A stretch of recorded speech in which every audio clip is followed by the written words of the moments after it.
जय श्री कृष्णा। अश्विन मास शुक्ल पक्ष की पापांकुशा एकादशी का महात्म्य। युधिष्ठिर ने पूछा, मधुसूदन, अब कृपा करके ये बताइए कि अश्विन के शुक्ल पक्ष में किस नाम की एकादशी होती है। भगवान श्री कृष्ण बोले, राजन, अश्विन के शुक्ल पक्ष में जो एकादशी होती है वो पापांकुशा के नाम से विख्यात है। वो सब पापों को हरने वाली तथा उत्तम है। उस दिन संपूर्ण मनोरथ की प्राप्ति के लिए मनुष्यों को स्वर्ग और मोक्ष प्रदान करने वाले पदम नाभक संज्ञक मुझ वासुदेव का पूजन करना चाहिए। जितेंद्र मुनि चिरकाल तक कठोर तपस्या करके जिस फल को प्राप्त करता है वो उस दिन भगवान गरुड़ध्वज को प्रणाम करने से ही मिल जाता है। पृथ्वी पर जितने तीर्थ और पवित्र देवालय हैं उन सबके सेवन का फल भगवान विष्णु के नाम कीर्तन मात्र से मनुष्य प्राप्त कर लेता है। जो शांख धनुष धारण करने वाले सर्वव्यापक भगवान जनार्दन की शरण में जाते हैं उन्हें कभी यमलोक की यातना नहीं भोगनी पड़ती। यदि अन्य कार्य के प्रसंग से भी मनुष्य एकमात्र एकादशी को उपवास कर ले तो उसे कभी यम यातना नहीं प्राप्त होती। जो पुरुष विष्णु भक्त होकर भगवान शिव की निंदा करता है वो भगवान विष्णु के लोक में स्थान नहीं पाता, उसे निश्चय ही नरक में गिरना पड़ता है।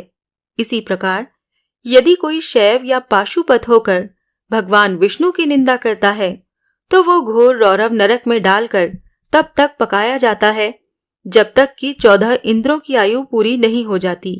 ये एकादशी स्वर्ग तथा मोक्ष प्रदान करने वाली, शरीर को निरोग बनाने वाली तथा सुंदर स्त्री, धन एवं मित्र देने वाली है। राजन, एकादशी को दिन में उपवास और रात्रि में जागरण करने से अनायास ही विष्णु धाम की प्राप्ति हो जाती है। राजेंद्र, वो पुरुष मात्र पक्ष की 10, पिता के पक्ष की 10 तथा स्त्री के पक्ष की भी 10 पीढ़ियों का उद्धार कर देता है। एकादशी व्रत करने वाले मनुष्य दिव्य रूपधारी, चतुर्भुज, गरुड़ की ध्वजा से युक्त, हार से सुशोभित और पीतांबरधारी होकर भगवान विष्णु के धाम को जाते हैं। अश्विन के शुक्ल पक्ष में पापांकुशा का व्रत करने मात्र से ही मानव सब पापों से मुक्त हो श्री हरि के लोक में जाता है। जो पुरुष सुवर्ण, तिल, भूमि, गौ, अन्न, जल, जूते और छाते का दान करता है वो कभी यमराज को नहीं देखता।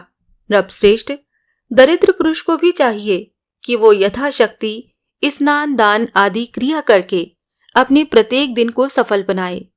जो होम, स्नान, जप, ध्यान और यज्ञ आदि पुण्य कर्म करने वाले हैं उन्हें भयंकर यम यातना नहीं देखनी पड़ती। लोक में जो मानव दीर्घायु, धनाढ्य, कुलीन और निरोग देखे जाते हैं वो पहले के पुण्यात्मा हैं। पुण्यकर्ता पुरुष ऐसे ही देखे जाते हैं। इस विषय में अधिक कहने से क्या लाभ। मनुष्य पाप से दुर्गति में पड़ते हैं और धर्म से स्वर्ग में जाते हैं।